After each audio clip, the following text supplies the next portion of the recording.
Road Tripper, we're gonna... Normal. Fuck it, let's do normal. Ah, the road, that mythical beast of asphalt. We once tamed it in what became one of the strangest, most wonderful journeys of our lives. Back then, we were young and unafraid. Summer was coming to an end when Polly and Scott planned a road trip. The whole thing was bound to go off rails. This was the Prank Masters, after all. Scott Howell, 21, a werewolf athlete who compensated for his rather small brain with a stupidly large heart. And Polly Geist, 22, a party ghost with an insatiable hunger for all the wrong things. Each of them were, by themselves, an agent of chaos, but together they were the perfect combo for hijinks to ensue. Who in their right mind would have agreed to join them on such a road trip? I am going to... who do you want to play? Don't matter. Do you want to be... No, don't Do you matter. want to play Oz? No, don't matter. No? Then I'll be Oz.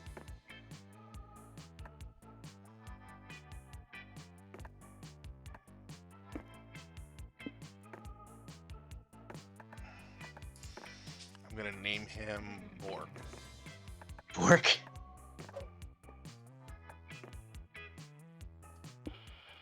Alright. You choose the music.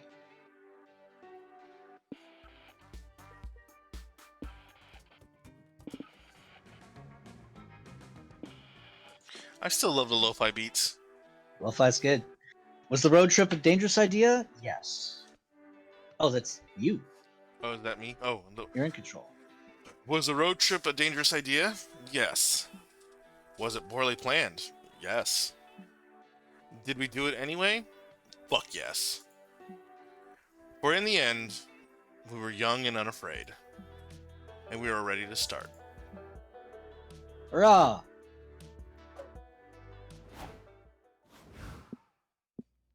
Petrol. Nice. Order something if you dare. Are you picking? You're picking. It's me. We're going to a biker bar, buddy. Oh boy. I Let's love get looking that at hype the road ending. while we leave behind. Okay, but not while we're driving. Breaking bottles, clinking shot glasses, revving motors, the crash of a window some dude just got thrown out of. Such are the dulcet melodies of a bona fide. Look at his coat. Biker He has a little biker coat. It's adorable. This is your chance to embrace your inner badass. What do you do? Let's start a brawl! You sit at the bar next to two patrons arm wrestling. One of them wins and the other breaks the stool over his head. They tackle each other to the ground. Yeah, fight, fight, fight! You watch those two balls of muscle roll around on the floor. Sigh. Must we always resort to violence? I mean, you actually do resort to violence a lot, but you're not feeling it today. You're in more of a holier-than-thou pacifist mood right now. Instead of throwing punches, you decide to put on your super cool badass face. It's more than enough to convince people not to mess with you. Lucy, what's up with your face? Are you in pain? Are you trying to hold in a fart? No, I know that face. That's a fighting face. Lucy wants to throw down. Hey everyone, Lucy wants to fight! Yay, a fight! I like sports without boundaries. Can I be your cheerleader, Lucy? Give me a B-I-K-E-R. Lucy's gonna break your arms. Hey, remember when you decided violence wasn't the answer? Well, it turns out peer pressure is always the answer. So, you're fighting someone.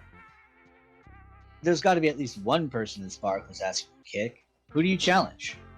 Oh. Barry Bob, the buff-ass, badass magician, or Nick Nagzaz, your worst nightmares, who happen to be made of nightmares? I want to fight a wizard. The sweet dream. You open the fight by inviting Barry Bob to pick a card from your deck. Barry draws the ace of clubs. You shuffle it back in. Now, is this your card? You swing a wooden club in Barry's face. Barry opens his sleeve and releases a beautiful white dove to take the hit instead. Then he casts Slap-a-Kazam, a spell that allows him to slap you in the face with his wand. Ow. You cast a spell expending -2 magic and reach in your pocket. Pull out a hanky, which is tied to another hanky, and another, until you have a hanky rope long enough to tie Barry up. And now, with the help of my lovely assistants, we will make you disappear. Wait, can you have teams in this fight? I thought it was a 1-versus-1 thing. Forget that shit. We're in a magic fight territory, baby. There are no rules. Your friends will help you roll Barry Bob out the door. He lays a curse on all your future children as he bounces down the road. Everyone laughed at you for learning sleight of hand magic until you proved you could use it for violence. +2 hype! Why did I not think about magic being taken there? Ooh, a Go lake? to a lake. You want to embrace your inner horse girl? Ooh. This all has really nice positives to it, though. What does it show on the ranch? So, ready to... All question marks. Yeah, that's why I'm like, They should all be minus minds because horses aren't real. Of course not. Do you think they have horsies? I guess. Sunshine, open fields of rolling wheat, and pounding hooves. This truly is a horse's paradise. Science has proven there are 3 key activities to do with horsies. Question is, which one are you going to do today? Ride the horsies, whisper to the horsies, worship the horsies. Ooh. Well, if they... It could be anything. Worship. You all approach the stables, but find they're already full of other people visiting the ranch. You're surrounded by young girls in blue jeans and ponytails. They're bowing to, sorry, Jesus Christ. They're bowing to the horses and filling diaries with horse doodles. You also see a familiar ginger fuckibus you met at summer camp. Oh, hello, okay. They are from Monster Camp. They're one of the playable characters that you can get. Yeah. They're also non-binary, so I don't know how to do a voice here. Oh, hey there. Hi, Sawyer. Whoa, what's the weird stuff happening back there? Oh, it's the horse girls. They love worshipping the horsies. It's weird, but I sort of get it. Horses are beautiful and gentle, and easier to talk to than people sometimes. I even consider myself a horse girl from time to time. Oh, really? But I thought, you know... Oh, yes, for the most part, I prefer using non-gendered terms for myself. It's sweet of you to remember. But, I don't know, I like to think that horse girl sort of refers to a way of life, like something that goes beyond gender. That's just me, though. It's not one size fits all. It's best to always ask first. You know what, Sawyer? I may not be a girl or a horse, but I think I might be a horse girl. Nice.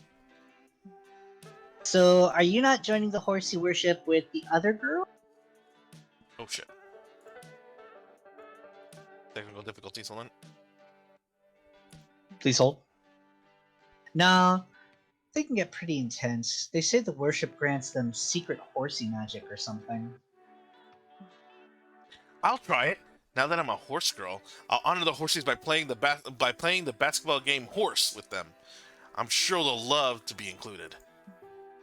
I mean, horses aren't really known for their basketball skills, but sure, knock yourself out. I'll knit my new equine overlords a beautiful saddle blanket, except I'll knit it with my butt to honor them with my incredible booty. Okay then. Bork, are you getting in on this? Obviously. Horses aren't even in the top 5 weirdest things you've ever worshipped. How do you worship them? Oh. Scream horse until your throat gets, hoarse.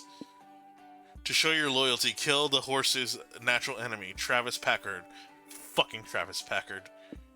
Do the horse girl packs. Complete devotion by braiding your hair and filling 1,000 notebooks with drawings of majestic horses and essays on how much you love them.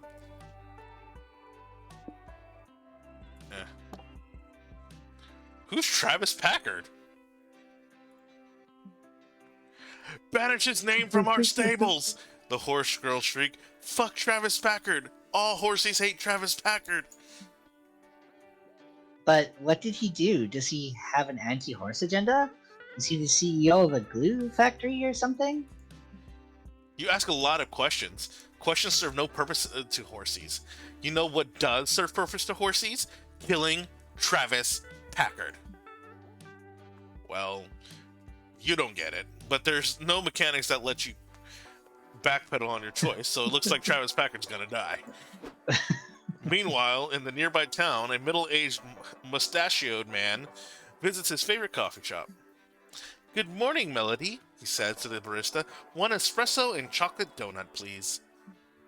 The same as usual, then, says the barista. It always makes me happy to see you, Travis. I hope you have a good day. The man leaves the coffee shop. Ah, delicious breakfast and a beautiful sunny day. It's a great day to be Travis Packard. Travis Packard approaches the florist to buy his wife flowers. But before he can open the door, you jump out from him from behind a plant. Oh, hello, young man. How did you... Ah! Why are you stabbing me? What did I do? You have no clue. Sheesh. Travis Packard seems like a nice guy, but you're in too deep now. You gotta finish the job. Oof. You bring a pound of Travis Packard's flesh back to the ranch and present it to the horses and horse girls. They go nuts, cheering and neighing in excitement. God, you feel awful. You definitely lost 2 soul. You can feel the horse's gratitude manifest in +2 magic coursing through you, but at what cost? You pour the magic into your car later, and you pour one out for memory of Travis Packard, the good man all horses inexplicably hated. I mean, it happens. Jesus Christ. So mundane, a ranch and then a farm and caves. Well, fuck it, let's go to the farm. We're on a weird country road trip. There were a lot of horses. Ah, farm life. Sometimes it's nice to get away from the hustle and bustle of the city. Farmers enjoy clean air, homegrown food, and simple living. Sure, it comes at the price of doing lots of hard labor, and usually only having livestock for company. But fuck it, today you're all about the cottagecore life. What part of the farm do you want to see first? Crops, cows, or crows? Gotta see them crows, crows the best. You and your friends wander the farm for a little bit when you run into its owner. Oh, hello there. My name is Jacqueline. What brings you to my farm? Hi, Jacqueline. I'm Scott. These are my friends Polly and Lucy. We're on a road trip and we saw the farm and thought, let's check it out. How fun! So, do you frequently trespass on strangers' property while you're on road tripping? We don't just trespass, we meddle. We saw your crops being totally ravaged by crows and thought we could scare them off or something. Could you? That'd be so nice. I built a scarecrow to protect my crops a few weeks ago, but the crows weren't scared one bit. Probably because you're a living pumpkin and that didn't freak them out. Also, how cute is Polly in that outfit? I like that. They have not changed outfits yet, and I'm loving it. They're immune to all my pesticides. They bribed the sniper I hired to guard the crops. They disarmed my anti-crow force fields. These birds are ruthless. That's crows for you. I don't have time to be thwarting crow plots all the time. Running a farm is a lot of work. I still have so much fishing and mining to get done. Jesus Christ. That Stardew Valley. Yep, no kidding. Speaking of which, is it already 2 o'clock? I need to sell my artisanal jellies before the farmer's market closes. I'll be right back. Sounds like Jacqueline has a lot on her plate. Let's surprise her by getting rid of all the crows before she gets... Okay. How are we going to do that? Lol, beats me. But I'm sure Lucy's got an idea. Don't you, boo? Fear isn't Crow's biggest issue nowadays. It's social awkwardness. Corner the farming market by building the first embarrassed crow. Get some props to disguise the scarecrow as one of the crow's exes, so the whole gang will avoid the vicinity in fear of a touchy situation. Get inside the crows' minds. Arrange a series of focus groups with some crows in order to pro-source the scariest scarecrow ever made. Pro That feels like it source. would be minus hype, just because you're like going full in super mundane, Yeah. and I don't want to lose hype. I'm going to do this embarrassed crow. You build your prototype with gusto. It looks like a normal scarecrow, but it's inexplicably reminds you of the time you called your teacher mom in 7th grade. Gag. I'm back. I've got an hour left to talk to you guys before I need to go fishing. Eels only come out during the evening rains. How's the decrowing going? Check it out! We made an embarrassed crow to ward off the crows with unbearable awkward tension. What do you think? I think that an embarrassed crow makes me want to bury myself in a shallow grave and never face my fears again. Love that face. That face. So it looks great. You set up the embarrassed crow. A few crows land on it. Somehow, you can tell they're uncomfortable. Can hardly look at each other. Wow, they actually flew off. I really can't thank you guys enough. Wait, now they're coming back? They brought coins and shiny rocks to the embarrassed crow. Aw, I think they love him. That's bad, Scott. The whole point of the embarrassed crow was to keep the crows away from the crops. I think I know what's going on. The crows are using the embarrassed crow as a primitive kind of therapy to help them cope with social awkwardness in safe setting. Well, how can you tell? I've been dealing with these crows long enough to know their behavior. It looks like I'll be dealing with them for a while yet. Oh well. You lose -1 soul for failing to help Jacqueline. At least you can add Crow Therapist to your resume. And all the coins the embarrassed crow earned gives you +1 money. Great. Our soul is hurting. It's not great. Oh my god, please. I love that it's on a cow field. We need soul. I mean, there's soul there. Do you think Gotta our stay car is on that farm secretly a track. battle robot? Maybe. Gotta keep on that farm track. No kidding. You came here today to answer the age-old question: do aliens exist? Who knows if you'll see any today, but at least it'll be fun to hang out with the other UFO spotters. Besides watch the stars and swap extraterrestrial conspiracy theories, what do you want to do? Look for UFOs, make tinfoil hats, send a message. Tinfoil hats. You come upon a huge gathering of UFO spotters. You see lots of telescopes, constellation charts, and Jefferson Airplane CDs going around. You also see Kale and Abdu. Sup, guys? I didn't know you were all into UFO sightseeing. Hey bros, we're just on a road trip and decided to stop by. There are so many people with cool telescopes here. That's not all they've got. UFO spotters have surprisingly diverse interests. Want us to give you the grand tour? Over there are the IT crowd. They're the popular spotters who know all the latest end-of-the-world prophecy gossip. The nerds by the creek can test what chemicals the man is putting in the water. There's the chemical spotters, the alien abductee support groups, the alien enthusiasts who know all the different UFO types. What about those shiny guys over there? Are they UFO cosplayers or something? Those are the tinfoil hat fashionistas. They know all the latest fashion trends and how to protect your thoughts. What are they protecting their thoughts from? From the government, of course, the fashionista scoff. Do you really want Big Brother in your head reprogramming all your thoughts? Oh no! I didn't even know I had a Big Brother, let alone that he was taking all my favorite thoughts away. I have so few to spare. It's okay, Scott. Don't listen to those well-dressed weirdos. All of the shit the government might be doing, stealing your thoughts isn't one of them. And even if they were, wrapping your head up in a burrito wouldn't do anything to stop it. But now I'm nervous.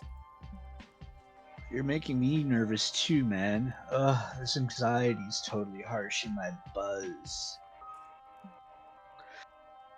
Damn, if we don't calm Scott down, we're gonna have some paranoid stoners on our hands. Bork, can you help him protect his mind somehow? Okay, I think we're gonna lose hype for this, Max.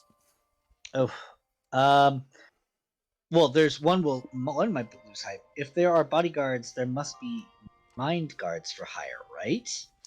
Ooh. Protect your most valuable thoughts by flooding your brains with tons of useless ones. Nah, we're gonna hire someone. I like how all mines are like fucking violence based. You look it up, and there are mine guards for hire. What are the odds? You can only afford the cheapest ones, but it's okay to cheap out on the guys protecting your thoughts and personality, right? You wire 2 money to an undisclosed account. Within moments, 2 beefy Russian operatives parachute into the ground next to you. God damn. Zadroskia, comrade, we are here to guard your mind from invaders. Peace be calm.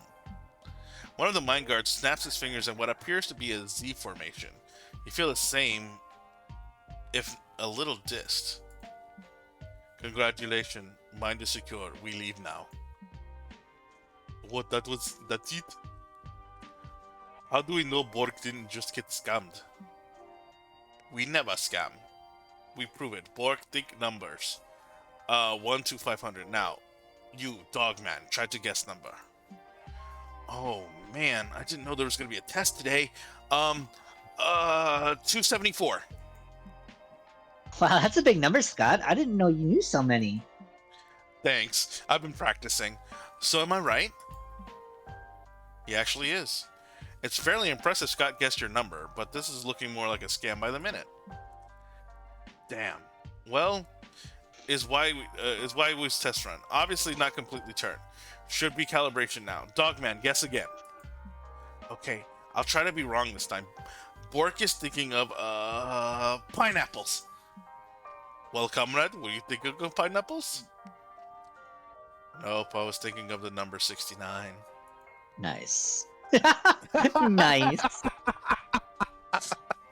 Me and Polly on that same wavelength. Perfect. Mind guarding functions perfectly now. Just remember to clean the earwax occasionally, and it should be fine. Farewell, comrade. Congrats, Bork. Now your thoughts are safe from my weird older brother. Nah, you definitely just got scammed. But at least Scott is relieved. You gained 2 soul for putting his mind at ease. I don't know how I felt about that voice with him. How so? With the skater man. I don't know how I feel about that one. Oh, it's your choice. It is my choice. I mean... Let's see who's at the bus stop. I'm surprised you're not doing Noodle.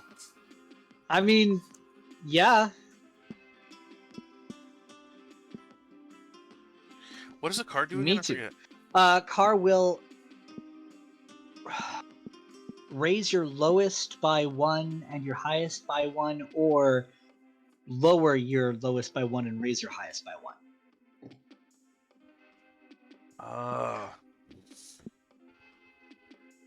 Do I want to... Noodle's a 2 for 2 trade. And the... card. Alright. Ooh. Cautious is the one that raises your lowest. Risky is the one that lowers your lowest.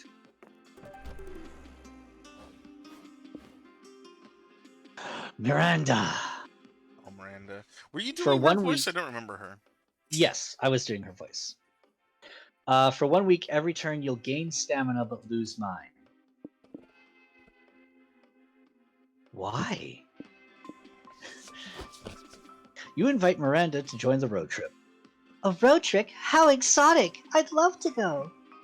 My silverware suitcases are over there. Once you've loaded them into the car, we can work on my clothing chests.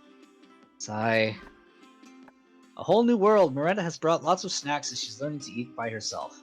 She also brought lots of questions. Okay, that's why. That's why. So she's gonna feed us, but she's also gonna drive us crazy. Yes.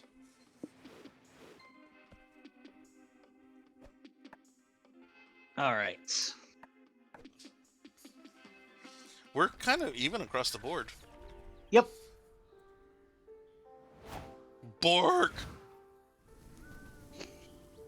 Ooh, that's a new zone.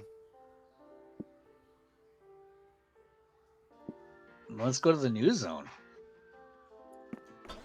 We're gonna need some I mind think I anyway. swallowed a mosquito. Remember to suppress your gag reflex, Scott. Wow, the evil energy here is palpable. Every villain who's any villain must be here. You don't know if you consider yourself to be truly villainous, but then again, your life's philosophy is be your worst self. Which is close enough. Apparently, because they give you the entry pass to the door. Sweet. There are plenty of events being hosted. Which one interests you most? Roundtable on fighting good. I ended a whole timeline, and you can too, panel. Evil Plan Workshop.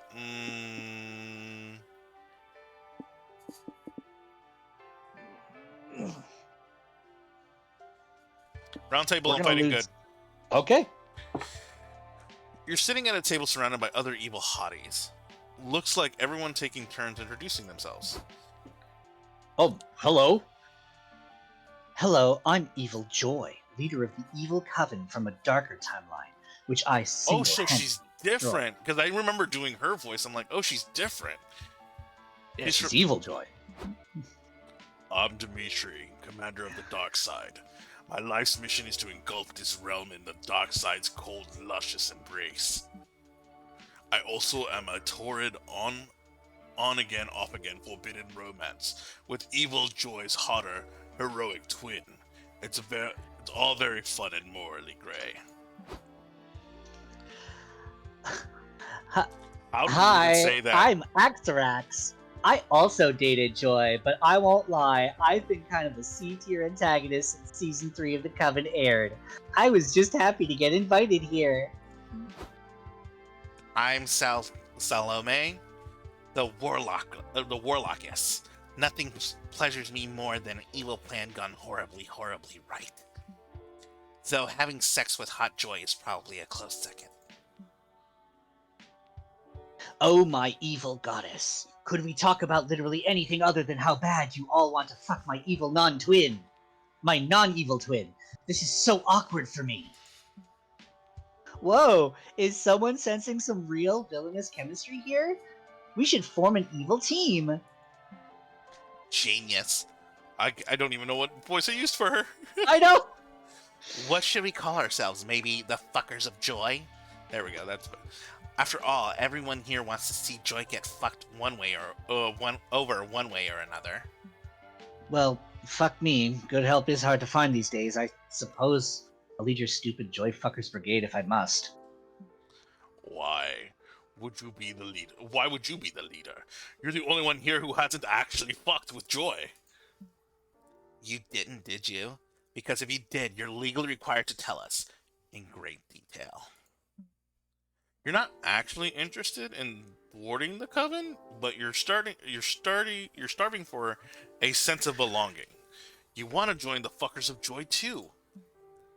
No way. You've proven yourself a friend to the Coven, Bork. How do we know we can trust you? I have done that. True. How can they trust you? How do you convince these villains to let you join their ranks? Offer to join the Coven as a double agent. You'll become a witch while you get to mingle with 3 hot witches and 4 hot villains. 0 ethics, all thirst. Do that thing where you stab your own hand with a knife. It always impresses people for some reason. That's minus stamina plus hype, I want to say. Top one's probably minus soul and plus magic? I don't know. I am a thirsty bitch, though. And it's 3 hot witches. Yeah, they are. They all are very cute. That actually isn't a bad idea. The Coven already trusts you, and it'd be useful to have somebody on the inside gathering intel for us. Go for it. Sweet! You got the Coven's secret hideout to solidify your plan. It's actually just It's actually just Joy's apartment. She gave you the address because you're such good friends now who would never betray her. In there, you'll earn 2 magic in your coven training and lessons, and you later compile a list of intel to pass onto the fuckers of Joy. Let's see. Joy's blood type is A positive. Joy sings in a music band called Ventagram. If Joy was a soap, she'd be a... A soup. Oh. If she was a soup, she'd be a... What the hell? This information is useless! Wait, maybe it's not. What if we wanted to turn the coven into a soup? Now we know which soup not to turn Joy into. Yes, great, Bork. But could you go back and get some more juicy intel? Like, who was better in bed? Axarax or Salome? Go ask her that. I think I finally understand why the Coven is undefeated in this timeline. You keep going back and forth between the Coven and the fuckers of Joy. You get lots of juicy, useless intel. Although it's a dumb stuff that would never put the Coven in danger, it's still not cool to be a double agent, and that you get -2 soul. No! I mean fair. Oh, she's already activated. Yeah. Cool. So we've got the cult headquarters and space station. The final frontier. Ooh, plus magic or something random. Let's go to the space station. Look! A cursed flash sale. Oh! The car has stopped. As you're driving, you pass a weird salesman who set up a pop-up shop on the side of the road. Oh wow, I like him. So you be in. Hold on, let me see if I can do it. Hold on, give me a second. Okay. Okay. New customers. Welcome to my magic artifact flash sale where everything is absolutely must go. Neat. How much is this stuff? It's all free. You just have to take it right now and never ever bring it back or tell people who gave it to you.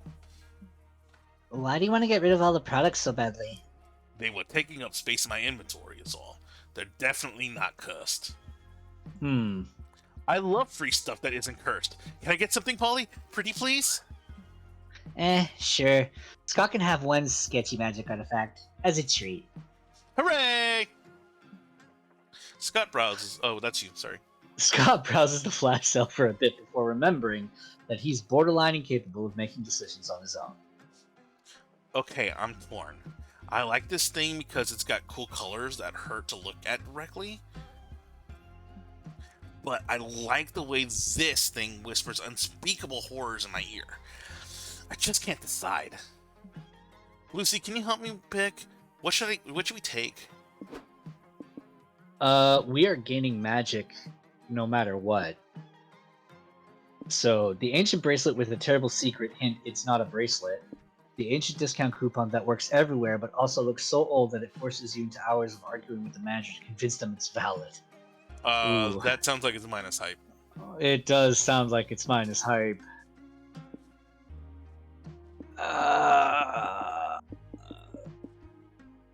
But I don't want to lose more mind. We need mind. I'm gonna go with I guess I'm going with the coupon. Sweet. Fast forward to the next time you're at a store trying to buy something. That'll be. Go ahead. You go. That'll be $10.99. No, it won't. We've got a coupon. This coupon looks pretty old, like unspeakably old. Are you sure it isn't expired? Nope, it's still good. We got it from a sphinx on the side of the road, right after he told us never to say where we got it from. Yeah, sorry. That sounds sketchy as hell. I don't think I can accept it. This is ridiculous! We're refusing it. You're refusing it because it's old? This coupon's still in the prime of its life? Damn it! It's just company policy, ma'am. I have other coupons here I can give you for... No! I want to use my coupon! If you won't help me, you leave me no choice. Please don't say it. Polly, you're scaring me. I demand to speak to your manager! A hush falls over the store. The ancient right of bitchiness has been invoked. Yes, Karen. Yes, ma'am. I'll go get her. Oh my god, did she just call me Karen? What have I become? You get your discount, but not even the joy of smart savings can save you from -2 hype of stooping to such Karenish levels. Your group decides it would be better to stick to buying stuff with money from now on. You still gain +2 magic for having a cursed coupon. That's neat. I didn't know there were road stops like this. They must have added that. Yeah. Wow. Our magic is very high. Like most people, you wanted to go to space when you were a kid. Then you heard about how much math was involved and decided that shit wasn't for you. Yeah, real. But now's your chance to indulge your inner space cadet. What do? Communications, dress up as astronauts, launch a rocket. Or watch a rocket launch. Yeah, we're not launching it. Calm down. I mean, we might. Oh god. It's incremental. You sneak past security, open a bag of astronaut food, and settle in to watch the show. This is so cool. I can't believe we're gonna watch a real rocket launch. We sure are, Scotty! And you know what every rocket launch needs, right? A rocket? Fair. No, a prank! A rocket launch is probably the worst time to play a prank, actually. And that, Lucy, is why you're still a Prank Master's intern. In order to be a true Prank Master with a Z, you gotta see the potential pranks in every scenario, even a rocket launch. Right. And the perfect prank for a rocket launch is something involving a whoopee cushion, maybe. Nah, the perfect prank would be to set up a cardboard cutout of the moon and launch the rocket there instead. The old switcheroo. Okay. Do we have enough cardboard to do that? No, sadly, we used all of it to make that cardboard skyline of Detroit for our Liam Thinks He's Going to Detroit prank. Totally worth it, though. Then what do we do? Make our intern think of a prank, obviously. What should we do, Lucy? Replace the rocket's fuel with sugar. What a sweet idea. Replace the oxygen with helium. Helium? More like hell yeah! Replace the astronauts with corgis. It's a core genius plan.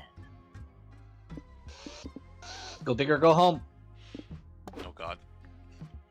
Days later, the rocket touches down on an alien planet far away. The aliens watch as 200 corgis exit the rocket wearing four-legged astronaut suits. That's adorable. That's fucking adorable. How do we address the alien situation? The planet's emperor asks. At the next advisor meeting, have the invaders explained why they're here? They're here to declare war, says one advisor. We must slaughter the furry bastards. No. They keep chewing up furniture, digging up our buried dead, and urinating everywhere to claim all our territory. Act soon, Emperor, or we'll become their slaves. That's not a war declaration, says another advisor. Those are just cultural norms of the aliens' home planet.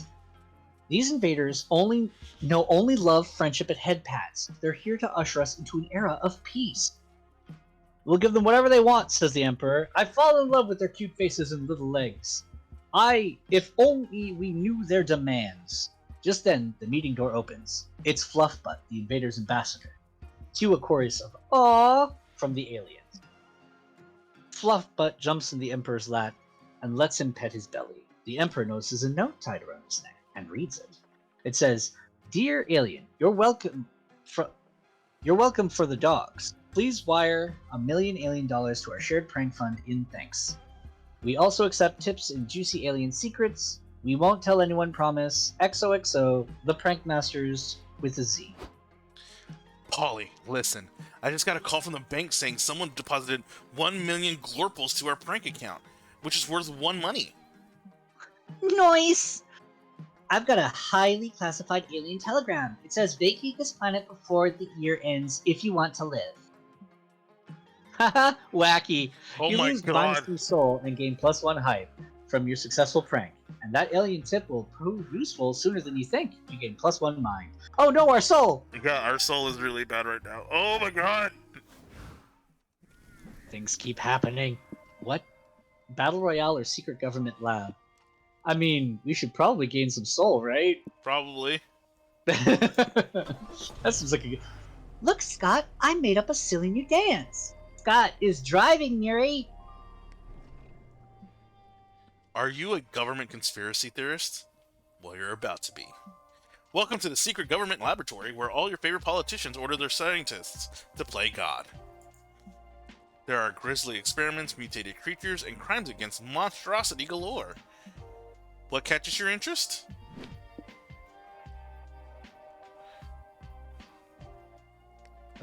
Oh, man.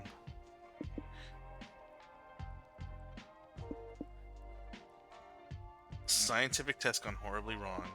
Check out weird cloudy tank with a menacing silhouette. Ooh, menacing silhouette. You're wandering around the lab when you find a huge cloudy tank in the back surrounded by warning signs.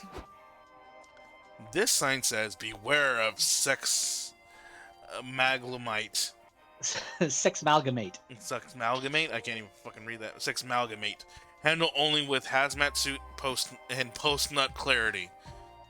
What's sex amalgamate? Let's read these notes and find out. The sex amalgamate was discovered wandering the woods, screaming incoherently and setting occasional fire. It excretes pure sexsulfate, the chemical that makes all things sexy. Cool! With this lucky find, we'll be able to painfully extract sexsulfate from the creature for the rest of its short, miserable life. What could go wrong? What did it say after that? It's mostly ketchup stains on the last pages. Scientists probably eat fries on the job, too. You say there's a weird sexy creature in this tank? It smells familiar. Like lighter fluid, hairspray, and angst. Is that... Oh, yeah! Wait. Hold the fucking phone. You're telling me that these scientists discovered a creature that's basically the mutant pinnacle of pure sexiness. And it looks like Damien? Soap noobs! This is bull! Why Damien of all people? I'm the fan favorite Polly. I've got the bodacious bod and the ass that won't quit. Poor little abomination. We should free him. He deserves to live a full, sexy life. I guess that's true. Poor multi-Damien. Your pussy was just too poppin' for this world. How should we get him out? Use the art of disguise with enough fake mustaches, no one will be able to tell that this is multi-Damien. Ah! Use the art of deception. Convince the guards that you're just taking multi-Damien out for his court-mandated afternoon constitutional. I have no idea what either of these are. We're getting soul out of it, but Deception! That's a great idea. We can free the multi-Damien and knock out my daily walk at the same time. You take the multi-Damien from its tank and lead it toward the exit. So far, so good. The exit guard glares at you. I'm pretty sure you're not supposed to take that thing outside. That's where you're wrong. We're taking the sex amalgamate on its daily constitutional. You see, we're the Pathmasters, a group of young entrepreneurs who made our fortune as professional walkers. Our motto is, a stroll a day keeps existential dread at bay. You're professional walkers. That's a real thing. It sure is. Taking a daily walk is really important. It clears your mind, and it's great for your legs. Does the sex amalgamate even have legs? Isn't it just a pile of big red gooey flesh and sexiness? I see at least 1 foot and one very sensual leg in a fishnet stocking, both of which are looking a little under-exercised in my professional Pathmaster's opinion. It still seems fishy, but I admit, I'm a new hire and I really don't pay attention in training, so it's very well maybe fine, my former frickin' security job. I'll let you go if you can pinky promise me that you're not actually gonna break the sex amalgamate out of its cage and never return it. Deal? Deal. It's a pinky promise. We're losing. How are we gaining soul for this? Right? No, Polly. That's too far. You can't make a pinky promise. Don't worry, Scotty. I actually use my thumb. That means the promise isn't real. Oh, gotcha. Devising those convoluted professional walkers' lies may have cost you 2 mind, But you gain 2 soul for helping the multi-Damien escape. Damn it! Mind! Alright, alright. Pancake diner, or regular gas station?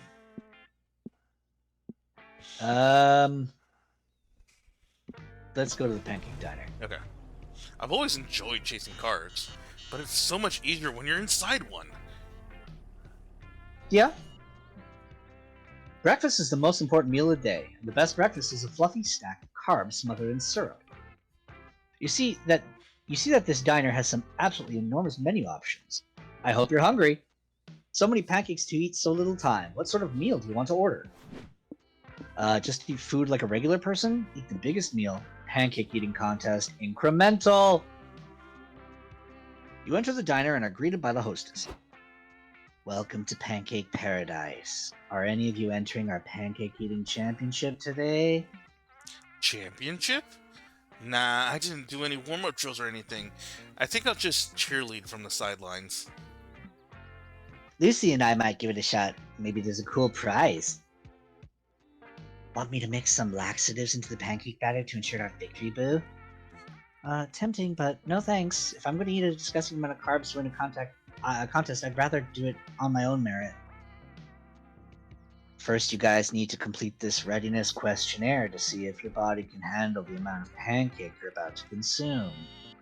Are you legally allowed to consume pancakes in this country?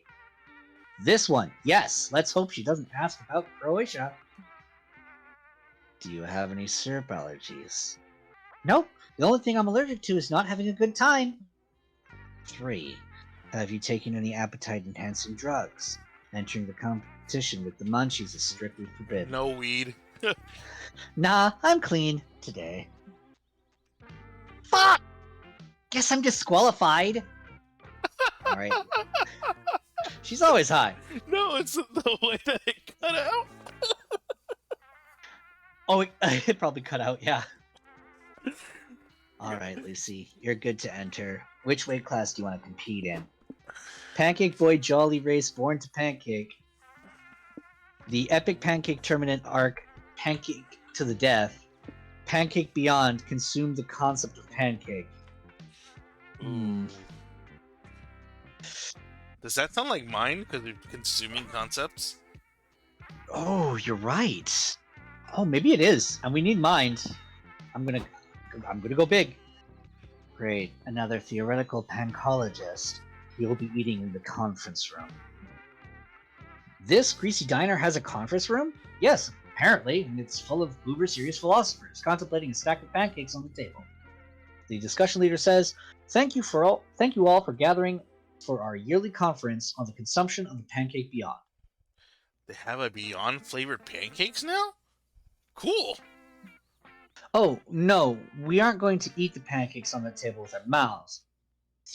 Theoretical pancology is the study of consuming pancakes with our minds.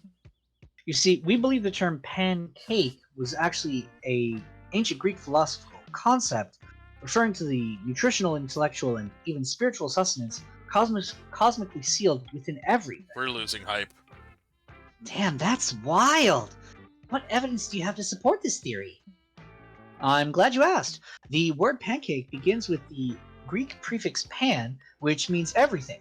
Therefore, it translates to everything cake. Okay. And is that all you've got, or...? It's good enough for me. How do you eat the pancake and everything? Well, we're still trying to figure that out. For now, we've just been thinking about pancakes really hard and seeing where that gets us. Are you sure I can't just eat the pancakes on the table? You're not exactly popular for choosing the philosophical conference where nobody eats pancakes. You lose hype and stamina. But after pondering the theoretical pancologists for a while, you kind of sort of buy into their point of view. You gain magic and mind anyway. Oh god, our mind and our soul. Woo!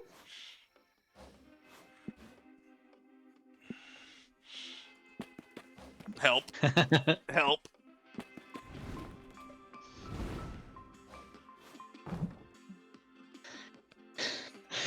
Howdy, welcome to Noodle Swap Shop. Available by invitation only. Oh, but I didn't receive an invitation. Who cares, really? Anyway, choose something already. Okay. Money, hype, soul, and stamina. Someone else's credit card.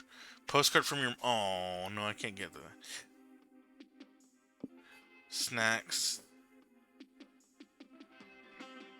I mean, snacks, what do you think is stamina, no?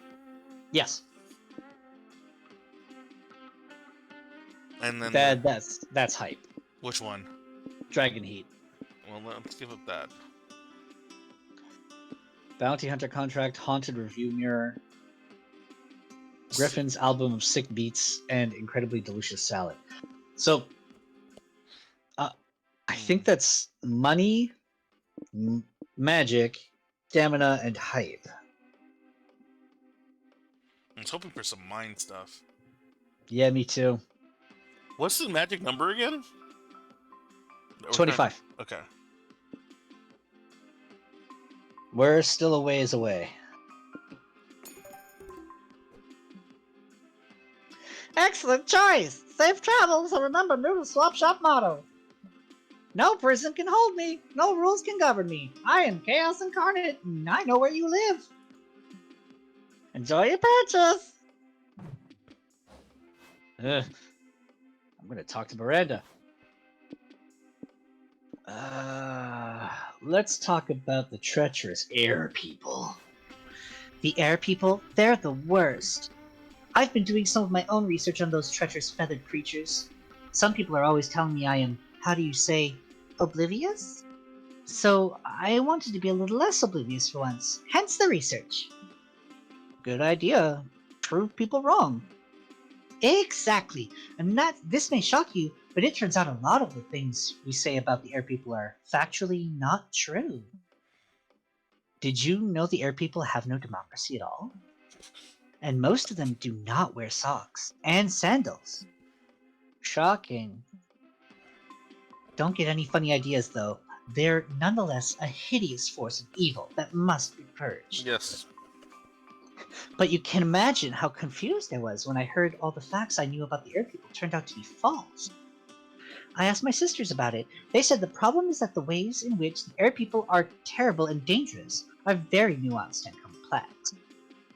So apparently they used a technique to simplify the core of the matter, that the air people are the very worst. It's a clever technique called propaganda. I see. Otherwise, our subjects might get caught up in these nuances and end up thinking the air people are even good? God forbid. Some lesser kingdoms see the air people as benevolent, since the air people are excellent at propaganda too. The difference is that their propaganda is bad and our propaganda is good. This is a crucial fact.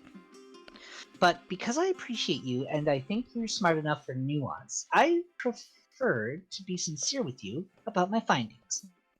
Aw, thanks. I trust you can understand nuance and remember the core of the matter. They're bad. Sure, I'm taking notes. Excellent. I knew I could trust you. And so you spend the rest of the night plotting the demise of the air people. Toy. Where do we go? We're gonna consistently be losing more mind now, I hope you know. Yep. Like I wasn't going to spend time with Miri. Graveyard or pet contest? We need mind badly. That question mark could be mined. Yeah. Isn't it cool that nothing, never happens on the road? What? Hey, just reached a high amount of magic. Good for you. Does that mean you're aiming for the magic-based destination? If so, there's a wacky adventure that could unlock a layer for that destination. Want to go for it? Do you want to go for magic? I'm fine with whatever. Great! The adventure will be waiting for you on the road. Sorry for breaking the fourth wall. See ya! Graveyards are solemn, quiet places made for reflection and paying respect to the dead. I've been talking a lot. Yes, you have. if you're a snooze fest, but you're with Polly and Scott, which means a graveyard is the perfect place to play a prank. The only question is, what is the best prank to pull? Crash a funeral! Oh my God. Incremental! Pow, pow, pow! You find your friends and tell them you plan to crash a funeral. They're immediately on board. Oh yeah, they would be. Ah, funeral crashing. One of the best pastimes. It's like wedding crashing, but for ghosts, geriatrics, and thrice widowed girl boss. You'll crash various funerals, wreaking all sorts of mourning havoc. Then you walk in on someone's eulogies, which, of course, Scott and Polly want to crash too. We're Nothing gonna lose is soul for this. Oh yeah, the deceased and I go way back. We made it out in a bathroom stall at a club in Amsterdam. It was the second best hookup I've had that started with accidentally walking into the men's bathroom. Me and the deceased were best friends. We met at the zoo and had a really great conversation, and we met up there again every day for months. To be honest, I don't know what I'm gonna do without Mr. Flippers in my life anymore. Scott, honey, we're not at Mr. Flipper's funeral. It's been a year since he broke out of his exhibit and got eaten by polar bears. You have to let him go. Okay then, says the pastor. Who's next on the eulogy list? Lucy? No offense, sir, but given the eccentric eulogies that we've heard today, we want to make sure you actually know the deceased before we let you speak. Damn! You were just gonna say, they will be missed, and get back to eating ice cream puffs. Now you gotta come up with a lie on the spot. I know the deceased because I am the deceased! It's me! I was the deceased's secret lover. I admit I was a stranger to the deceased, but aren't we all strangers to everyone at the end of the day? Oh, that's philosophical as hell. You say your piece. Sure, you didn't know the deceased, but honestly, did anyone here truly know them? Yeah, says one woman. I wasn't a stranger to Gary. He was my father. Take your pseudo-philosophical bullshit somewhere else. The crowd boos, and you hang your head, start to leave. Then someone runs up and cries, Stop! We need to listen to Lucy's wisdom! Oh, great. Gary's daughter sighs. Now Drunkle Philip is going to preach to us. Hey, I may be a drunk, but I know one thing. We were all strangers to Gary. Think about it. We knew Gary on the surface, his favorite sports, his terrible Chuck Norris jokes, but did any of us truly understand Gary's soul? Who in your life can truly say that you know? Your loved ones are like onions, normal on the surface, but once you peel away the layers, you're crying and in pain and you wish you just ordered takeout instead. Man, I'm really craving takeout. What was I saying? Oh yeah, Lucy's right and you're all wrong. Kiss my ass. Drunkle Philip throws up two middle fingers, then falls on his face, getting off the podium. At least his embarrassing moment gives you a chance to slip away. Wow, Lucy, that must have been really profound because I didn't understand a word of it. It wasn't. Lucy's eulogy totally sucked. You should have known that telling the truth is the worst way to start a prank boo. Well, they say honesty is the best policy. What they often don't tell you is that it's also the lamest policy. You gain soul but lose hype. Oh God, our mind. Everything's fine. It's all fine. It's all fine. It's fine. We're good. We're fine. I mean, there's a giant potato there. We could probably gain mind there. We can! Are you goddamn serious? Yeah, look at the potato. We're probably going to learn some sick potato facts. You say potato, I say potato. Man, it'd be great if something random happened right now. More roadblocks? You're driving along when you pass your friend Dahlia fleeing a burning castle on a chariot pulled by a griffin holding overflowing bags of gold coins. Hi, Dahlia. What are you up to? Hey, just another siege gone right. I won't bore you with the details. I'd much rather hear about the wacky misadventures you guys have been going on. Right now, we're on our way to a pocket dimension filled with magic and mayhem. Actually, do you want to come with us? I've heard this place is more fun to visit when you have an adventuring party. I'm intrigued. A magical realm full of riches to pillage and beasties to defeat sounds exactly like my scene. Are you guys sure you're prepared for an adventure, though? I know books and movies made the idea of a plucky band of idiots going on a heroic journey seem really easy, but this is real life we're talking about. You're heading into the unknown, where death could be waiting for you around every corner. You gotta prepare for everything. I hear ya. What do you think we should bring along the adventure, then? Don't ask me. Those sorts of questions are what advisors are for. I'm a general, a woman of action. Well, the closest thing we've got to an advisor is Bork, so what you got, Boo? Summon a powerful creature that's the true heir to the dinosaurs' source of endless eggs, and according to Old Wives' Tale, the true source of chicken nuggies. Since you don't know what they use as currency in the other reality, you must acquire the only thing that holds value everywhere: corn. Okay. My hands are up. I've got no. I mean, I feel like we're gonna gain stamina with the top one, but I don't know. Fuck yeah, I'm in. Mama loves porn. But isn't porn notorious for spreading misinformation and giving consumers unhealthy expectations about natural intercourse? Whoa, Scott, that was deep. Thanks. Liam said those words to me once. I don't know what they all mean, but I knew it was a good point. But Liam had a good point. Yeah.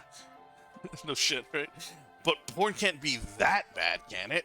If it's so bad, why does it make me feel so good? Like anything else, porn is fine as long as you consume it responsibly and critically.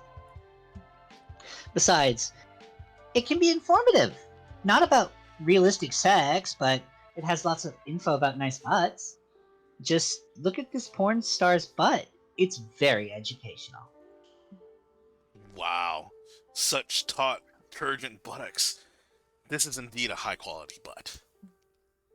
You and your friends gain +2 hype drooling over such a magnificent ass.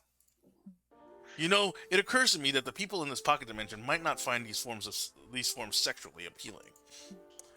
And if that highly likely scenario happens, we should just keep the porn. Like, all of it. Hard agree. This is why you're a great general, Dahlia. You always make the right decision. You spend too money on more dirty magazines to trade in the pocket dimension. Hopefully nobody will mind if they're slightly used. Wink. Wink. Behold the world's biggest potato. So large, so starchy, so rustic. So ripe for the creation of the world's largest plate of french fries. There's plenty to do besides stare at this agricultural marvel. What do you do? Oh, we're gonna lose hype. Maybe not, but we need mine for sure. We need to ditch your girlfriend. No, she's fine. You decide to learn more about the potato, but as you're researching some informational brochures, a trench coat wearing rando grabs your wrist. You looking for info about the potato? He whispers. Don't waste your time with the brochures. If you want the truth, follow the white rabbit. I love chasing rabbits, but there's like a ton of white rabbits in the world, bro. Which one are we supposed to follow? What? No, not literally. Follow a rabbit. You gotta follow the metaphorical rabbit. Okay, are you referring to the white rabbit tattoo on your neck? Is it you we're supposed to follow? Because that isn't what a metaphor is. Yes, that was a test, and you passed. That means I can trust you with this knowledge. The big potato is a conspiracy. No way. Yes way. Check out the forum where I post all of my theories about the potato. You're just one click away from unveiling the truth.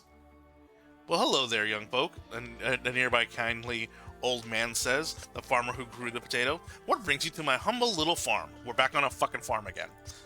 Yep. Drop the act, old man, shouts the conspiracy nut. I'm onto your game. Like potatoes, this conspiracy has many layers, but I'm gonna bust it wide open. Onions have layers, not potatoes. You just suck at literary comparisons, dude. Suddenly, the farmer pulls out a gun and shoots the conspiracy theorist 4 times in the chest. Oh God! Oh my god! He then points the gun at you all. Sorry, kids, but I can't let the potato conspiracy get out, he says. It's a shame, but I gotta kill you. But we didn't even get to check that weirdo's blog. You know, nothing about the potato other than it's big, so are we good? Oh. Oops. But you saw me murder that guy, and that's a loose thread.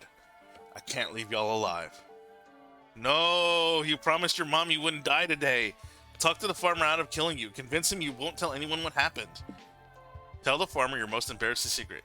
You don't know exactly where your anus is. That's a minus hype. Let the farmer record a video of you saying that you will murder the president to give him immense leverage against you.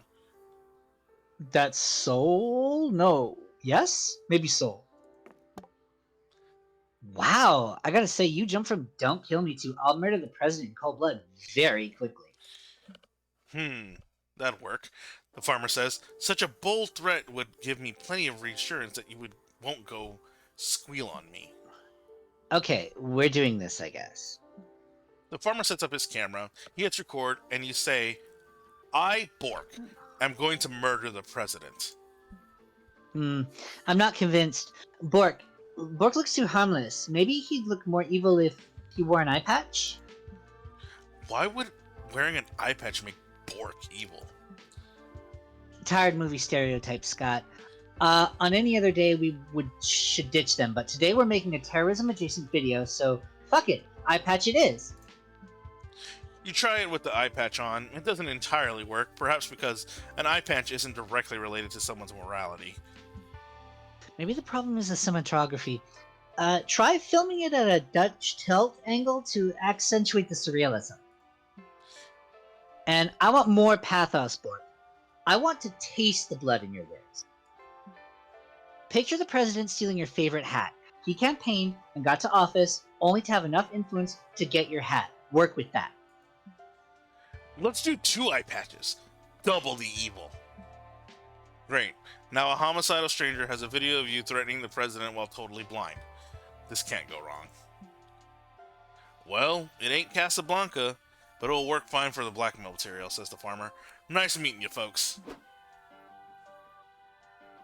You lost the dignity and -2 sold from threatening the president, but you gained 2 mind when you checked the Conspiracy Nuts potato blog later that night. Nice. You don't get much from it, since you're still wearing the 2 eye patches, but Polly and Scott assure you that it's mind-blowing. Please, we need to ditch her. Never. Okay. 90s action movie City or Cheap Motel. Oh. Oh, this is a loss of stamina? We've got stamina to burn. Let's go. This car makes weird noises. Pretty sure it's just Lucy's stomach. This is a city ravaged by heists, villains, government corruption, and tough guys doing anything to rescue their daughters. I remember coming here once, but I think we've chose something different. I think so. A city like this needs a hero. Someone brave, bold, badass, preferably with a gun and some washboard abs. You're definitely not the hero this city needs, or deserves. But you're here now, so fuck it. What do you want to do in this 90s action style fest? Let's 90s crawl ready Vince. Alright. You and your friends decide to check out a museum. It seems fun, and also one of the only buildings in the city not being actively blown up. Hey! Polly! Scott! Lucy! Over here! Oh, hey, Dahlia. What are you hiding in this big potted plant? Because I'm being sneaky, obviously. Listen, we don't have much time. The bad guys are minutes away from enacting their big museum heist. I'll keep you guys safe, but you need to crawl in this vent with me so we can jump their asses in a wicked gunfight. Wait, back up. Who are the bad guys? Why are you involved? Why do you need to get an event? Can't we just walk to the room they're in? Or take an elevator? Too many questions. This feeble action movie plot doesn't have time for exposition, Polly. Only suspense and gunfights. Now come on. Fair enough. You crawl into the vent with Dahlia, as you crawl, you pass two guys in bomber jackets and sunglasses. Oops, pardon us, they say. We're just looking for the motherfuckers who kidnapped our daughters. I heard the daughter kidnapper's hideout is down the leftmost tunnel. Give him hell, gentlemen. You then pass a woman in leather spandex. Don't tell anyone I was here, she says. I'm an international spy eavesdropping on terrorist meetings. Excuse me. My lips are sealed, miss. Good luck saving the world. Then you pass a guy with a gnarly eyebrow scar. Sorry, he says. I'm headed to, something action movie stuff. He waves goodbye, only to realize he's calling in the same direction as you. Oh, are you guys headed this way too? I guess we're going together then. Oh, great. Now we have this awkward tension where we're all pretending not to notice this guy, but it's so obvious he's still crawling with us. I can't take this suffocating silence. Lucy, talk about something. Well, you could discuss the weather, but it's hard to know what the current weather is when you're in an air vent, so what else you got? Find common ground. Praise the city government for the recent investment in local infrastructure. Focus on tripling the numbers of vents in every building.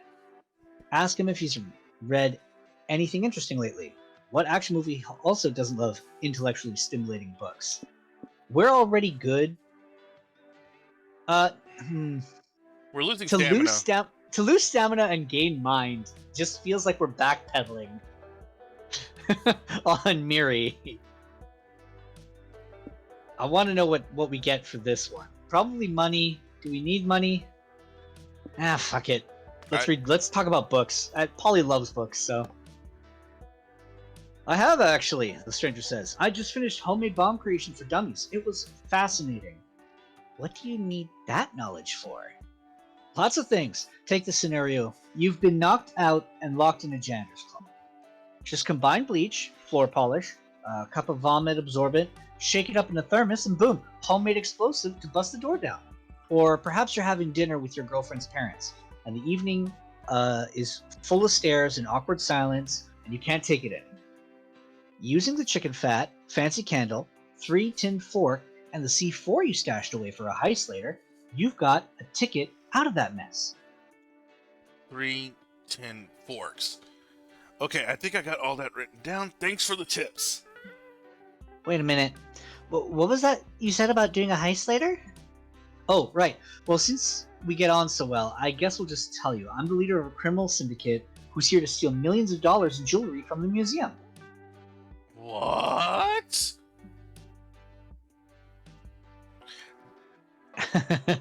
That's you, sir. Oh, yes, it is me. Dahlia ends up having her epic fight in the vent. It's the most action-heroic thing you've ever seen. She wins by creating an improvised bomb with a bullet and gunpowder, shoving it in a small metal chamber, and detonating it in the bad guy's temple. Jesus Christ. How innovative! She just made a bullet. If you made a bullet, put it in a gun, and shot him in the face. Yeah, that's not a bomb. I mean, it is a tiny bomb. I guess. I am victorious!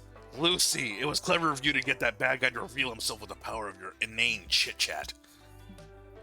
I never would have thought to try it. I mean, it's small talk, and Dahlia never does anything small. But good work. You lost 2 stamina crawling through the vent, but you gained +2 mind out of discussing books like a nerd. We went nowhere! Oh boy, okay. We have the art exhibit, and we have a regular motel. I mean, question marks, yeah? Look! I drew a picture of all of us. Don't put the drawing in front of the driver, goddammit! After a long, exhausting day of sitting in a car, you're ready to turn in for the night. Time to choose which mundane activity to do before going to sleep. Surely Polly and Scott will find a way to make it weird. Watch some TV, order some pizza, get ready for bed. I mean... Increment. You claim your mattress and start preparing to go to bed. As you're deciding which of your onesies make you look the most fuckable, you hear Scott and Polly giggling in the bathroom. You go investigate. Hey there, Bark! Scott and I were doing our nightly skincare routine. Care to join us? Oh, Surely. But before you can rejoice about these two doing a normal activity for once, you see them step aside and reveal a fleshy, undulating pile of skin sitting on the sink. What the fuck is that? It's our skin, silly. I heard that skincare is really important, but Polly doesn't have skin for her own anymore, so I got her this little guy to care for. I named it Rodriguez. Okay, but where did Scott even get this eldritch skin abomination? Boo, you ask too many questions. And questions are not part of good skincare routine. Wink. So, are you gonna help us rub lotion on Rodriguez or not?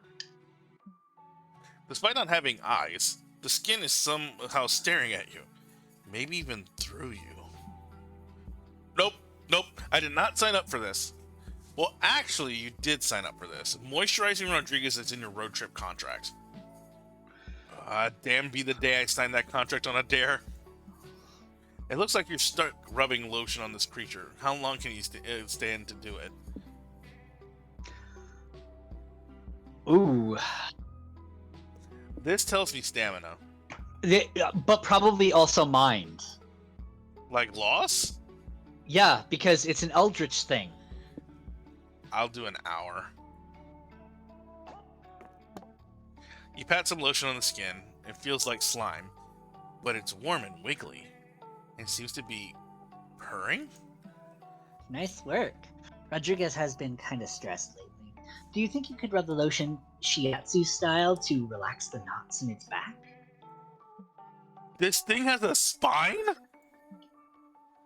I think so? Also, try singing to it while you go. Its favorite songs are 99 Bottles of Lotion on the Wall and Frank Sinatra's Under My Skin. Oh, and Rodriguez loves it if you imagine vacationing in Denmark while you care for it. Okay. Should I narrate the thought of visiting Denmark aloud as I go? Nah, you just have to think about it. The skin moment. You imagine being in Denmark.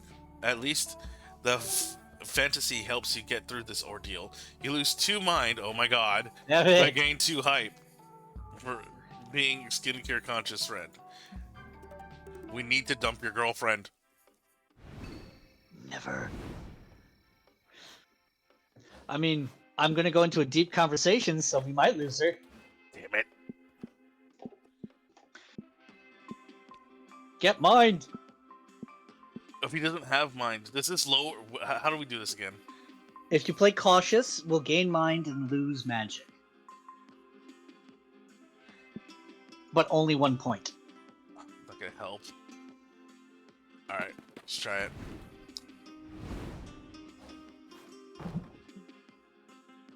Howdy doodly, Bork. Are you here to make a trade? I just stole, found all this stuff in a chaotic dimension beyond the breadth of mortal understanding. Feel free to take anything that catches your eye. Okay. Magic, mind, hype, and money. We can Wish lose I could tell you magic. what's on the other side there. Spare kidney. Emergency goat blood. What the fuck? That sounds like magic to me. Horse costume, butt only.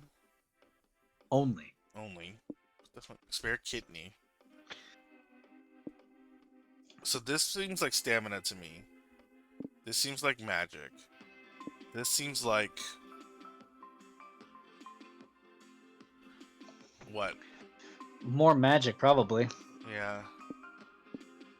It's weird that there's... It feels like there's 2 magic options. Okay, that gave us hype. We're back up with hype! Thanks for stopping by. See you at the next rest stop. How do you know I'll be on the next rest stop? Because we're at the end of the time loop, silly. See you in 4 more turns. Not if we don't dump this freaking fish lady. Talk to Miranda! What she's done. Well, I've been governing my village these past few months. Your village? Indeed. I've been insisting to my sisters that I want to become a better Vanderbilt, so they came up with this idea. They gave me a small village within the borders of the Mer Kingdom to rule. It's my royal training wheels. Oh man. Wow, that sounds like a big responsibility. You're absolutely right, Lucy. I want to be the best ruler ever, and that means learning some responsibility. Although, everyone in class seems to suggest Mer Kingdom ways aren't as flawless as I've always believed. My reflex reaction is to assume they're ignorant traitors of the crown that must face the gallows. I keep a list of all these people. But on the other hand, I'm trying to be more critical, and that means considering other viewpoints. That's very sensible. Absolutely. You see, me being oblivious seems to be the only thing about our classmates and my sisters agree upon. I ran a poll asking people what they find to be some of the worst aspects of the Mer Kingdom way of leadership. Here are some of the most popular answers. Public executions are not cool. Maybe stop the serfdom thing? Lots of mass control through constant media propaganda. Bad international relationship, mostly due to violent invasion of foreign territory. Ruling based on fear and hatred. There's quite a bit more, but these are at the top. Maybe I can use this data to run my village in a new way. I mean, it's nice that you're being more open to critiques. Right? I'm the best. We could even brainstorm some fun new measures to enact, so for once these peasants don't fear the ruler, love them. Especially because the ruler is me, Miranda Vanderbilt, the most lovable of all rulers. You do make a good point. Do you have any ideas? Film and TV comedy Miranda must share an apartment with 3 other mer people. She'll be seen as likable and down to earth. No more public executions. Executions will be held privately to respect people's privacy. A 20-foot statue of Miranda, but with a twist. The statue is made of cake. Free cake for the people. I mean, this is propaganda. This is executions. And the people say they don't want these things. So maybe they want cake? I mean, let them eat cake, right? I mean, I don't know. I'm never good at these. What a wonderful idea, Lucy. It has many of my favorite things. Cake, which I've grown to like since I've started eating foods by myself. Disproportionate solutions involving giant things. And my favorite thing of all, me. Of course. Really, it's a magnificent idea. One of my first acts as ruler was to gift the peasants a 40-piece silverware set so we could have some common interests. My advisors told me this seemed like a cruel joke, since the village was afflicted with famine. Apparently famine and having 40 pieces of silverware don't mesh well together. Who would have thought? An immense, delicious cake would be a great first step to combat this famine, wouldn't it? Providing food tends to be a good measure against famine, yes. Huzzah! Thanks a lot, Lucy. How can I pay you back for such great advice? Stop asking stupid questions, please. No payment needed, Miranda, but I wouldn't say no to a piece of that giant cake. Of course. Although, you know, you can always ask for a piece of the real Miranda cake, don't you? The what? Huzzah! Yeah, she's more than a friend. Damn it. It's on you, sir. Oh, sorry. Okay. Have you gotten the hype ending yet? Yes. I will not tell you what it is. I've gotten hype and magic. Okay. Oh, God in heaven. Gothic Manor or a picnic. I think we both. I think know we're what I'm good gonna on pick. stamina. Where is this car's toilet? It doesn't have one? You're driving along when the road is flooded by a sudden thunderstorm. Oh, I'm getting Rocky Horror vibes. You have no choice but to pull over and look for shelter. But in the velvet darkness of the blackest night, burning bright, there's a guiding star no matter what Guiding star. or who you are. You know how the You know how. lyrics. Oh God, I'm so upset I didn't go this year. With wet newspapers over your heads, you arrive at an ominous Gothic manor. Knock on the door and are invited in. Once inside, where do you go?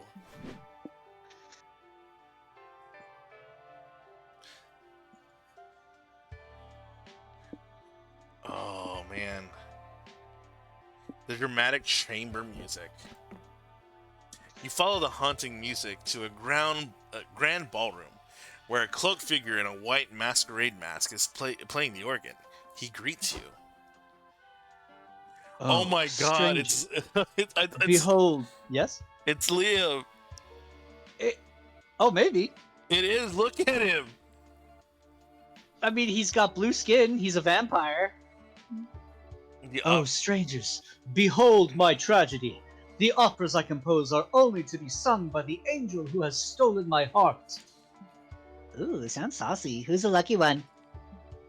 A beautiful singer of passionate mezzo-soprano voice who visits this manor every night to rehearse her mesmerizing music.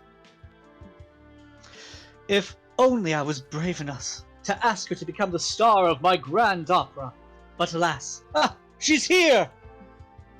God, Bork. Let's go check this out. Maybe we can hook this weirdo up with the mysterious lady. Copy that. You go to the entrance hall and see the organist muse entering the house. Ah, yes, Beck. Turn up that organ, lay down that funky Gothic beat. She begins twerking in her revealing spandex bodysuit and stiletto heels. Oh shit, that's Priscilla Bronte. She's the horniest pop star on the charts right now. I'm losing it! Scott, do the talking! Miss Bronte, ma'am, would you like to become the star of an opera? It is written by the organist whose music you seem to like so much. Hey, you hot hunk. Sorry, but I think I'll pass. These organ tracks are total bops, but the operas are like for wrinkly old people with monocles and shit. Not my brand, not my scene. Where's the sass?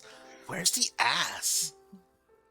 Fair enough, but what if we came to you with the right opera for you, whatever that means? Sure. Organs are like pianos of full, sexy metal dicks. I can make that work. You go back to the tragic composer with the somewhat good news. If you can all come up with an opera good enough for Priscilla, she may agree to star in it. The only thing is, what could that be? An opera everyone loves. You know the one that goes like dum dum dum dum dum dum dum. God, opera was reborn once already through rock opera. Maybe it's time for the most thrilling twist on the genre. Yes. No. No. No. No. No. No. I cannot do ASMR opera. Asthma opera? No. It's just softly singing into a mic. Oh, I will no. No, no, no. Okay, so Oh yeah, I know that one. What was the name of that song? None of you can remember that song, but it's super catchy. So this is surely the way to go. You go back to Priscilla. Hey again, we're wondering if you'd be interested in doing an opera if the music was more fun and catchy. Something like that one song that goes da dum dum dum da dum dum dum dum da da da da da da da. Oh, I know that song. What's it called again? Dang, it's on the tip of my tongue. No idea. But hey, if you sing it in an opera, there's a good chance someone will remember and tell you. You're not wrong, girl. I guess I gotta star in this opera of yours if I'm gonna get this tune out of my head. I'm in. And that's how you came up to produce the opera of the year. The dum dum dum, the dum dum dum, the dum dum dum dum dum, the dum the dum. You know that one song, starring Priscilla Bronte. It's a meta opera in which the characters sing, or more accurately hum, the song 8 times throughout and try to remember the song's name. Nobody can seem to recall it, not even the audience members. People revisit your opera several times, hoping to remember the name to no avail, making the opera a huge success. Ah, fucking elusive song. It's like a rebellious bird that refuses to land in my memories. You gain +3 hype. Holy shit! No! Catchy song, but lose 3 mind as as its title remains stubbornly impossible to recall. We're fucked! The show closes. The organist approaches Priscilla. Oh, delicate muse of mine, you have the voice of an exquisite ethereal angel. I can't hide my passions any longer. My heart aches at the sight of you, and when you sing, I am but reborn. Really? Thanks. I guess you're hot in a creepy, moody way. Wanna do some butt stuff? And so they did. A timeless love story. This is your Well- fault. This is your fault. This is your fault. I blame you. Your minds are sieged by chaos and madness. Oh, it's on me. As a last bastion of defense, you protect yourselves by clinging to your happy place. This means closing your eyes, holding hands, and imagining something nice. Like a road trip where you all don't end up in such a predicament. Come on, you can do it. Imagine a better road trip. Come on.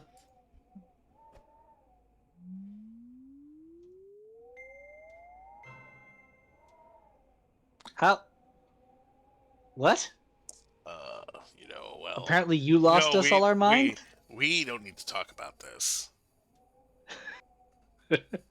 I was not responsible for the mind loss. I believe there was a certain fucking mer lady that was responsible for a majority of it. And that was I don't know what you're talking that about. was a certain someone's decision. Look, just because we lost 8 minds 8 doesn't mind. make... Don't you put that shit on me. Okay? Look, we were almost to the hype end, you jackass. But no, I want to kiss the fish lady. I want to kiss the fish lady. She's cute. She's nice fish. We should have chosen more mind options. Nice. That's on you. Nice fish? The enslaver. The beheader I is like that her. nice fish. Yeah. Okay. I mean, I can fix her. Yeah. Isn't that the case for all the women in this? Like, I can fix her. Not even all the women. Everyone. I can fix them. I can fix it.